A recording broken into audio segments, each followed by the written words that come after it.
All right, if you're a student, you know this feeling, right? The mountain of readings, the deadlines that seem to pop up out of nowhere, that constant pressure. It's so easy to feel like you're just treading water. But what if? What if you could go from feeling totally overwhelmed to feeling completely in control? Yeah? Does this look a little too familiar? That feeling of being totally buried under everything you have to get done? Well, you are definitely not alone. I promise you, this is one of the most common, universal parts of university life. So, let's talk about how to tackle this head-on. We're going to break down exactly how you can turn all that academic chaos into a clear, simple system. A system that gives you control back and helps you get the success you're working so hard for. And here's maybe the most important thing to get right from the start.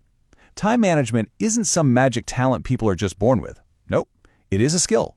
And like any skill, it's something you can learn, you can practice, and you can master. Not just to get better grades, but to actually feel less stressed out. The solution we're going to walk through is built on a really simple but incredibly powerful framework.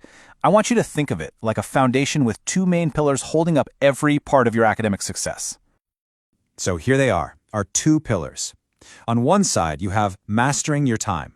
This is all about the logistics, right? The when and the what of your work. But just as crucial as the other side, studying smarter. This is all about the how. It's about making sure that the hours you put in are actually productive. You absolutely need both to win. Okay, so let's dive into that first pillar, mastering your time.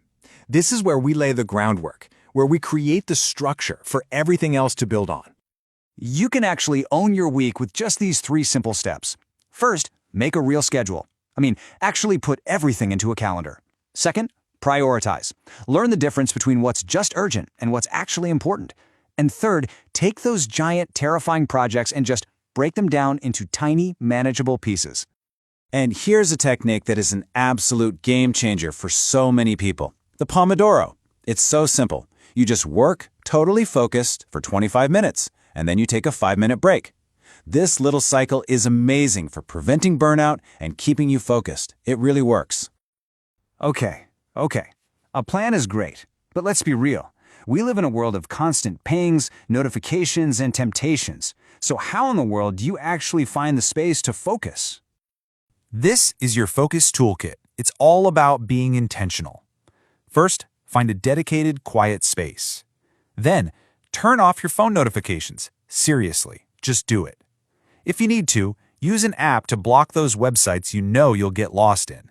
And finally, set small, realistic goals for the day, so you're building wins, not setting yourself up to fail. Ah, yes. And now for the ultimate enemy of every student everywhere, procrastination. We've all been there. You know that feeling. You know exactly what you're supposed to be doing, but you find yourself doing literally anything else.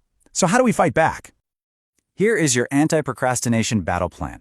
Honestly, the biggest secret? Just start. Tell yourself you'll just do 5 minutes. Getting over that initial hump is always the hardest part.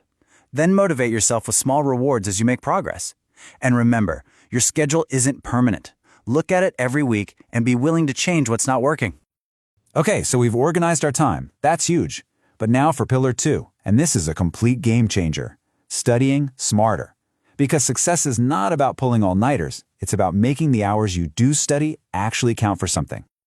The absolute core of studying smarter is knowing the difference between passive and active learning. Passive is when you just read or listen, kind of letting the information wash over you. Active learning, that's when you engage with it. You summarize it, you ask questions, you try to teach it to someone else. That is where real learning sticks. So, a smart routine is all about consistency, not last-minute cramming.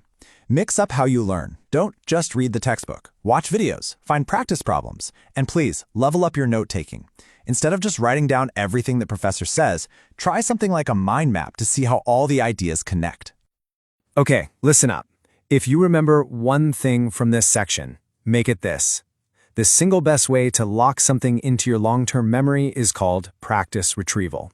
And all that means is you test yourself, constantly. Quizzing yourself forces your brain to pull that info out, which makes the connection stronger every single time.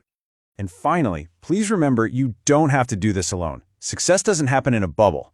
Form study groups, prioritize your health, sleep, good food, and exercise are not optional, they're essential. And never, ever be afraid to ask for help from campus resources when you need it. All right, so let's bring it all home. We've got our 2 pillars, mastering your time and studying smarter. This is where the real magic happens, where you go from overwhelmed to in control. See, this is why you need both. Great time management creates the space for you to get your work done, but smart study habits make that space incredibly effective and productive. It's that combo of structure and strategy that really creates lasting success. So as we wrap this up, I've got a question for you. Don't try to change everything overnight. Just pick one thing. Maybe it's the Pomodoro technique. Maybe it's practice retrieval. Maybe it's just scheduling out your week. What is the one new habit you are going to start this week to take back control?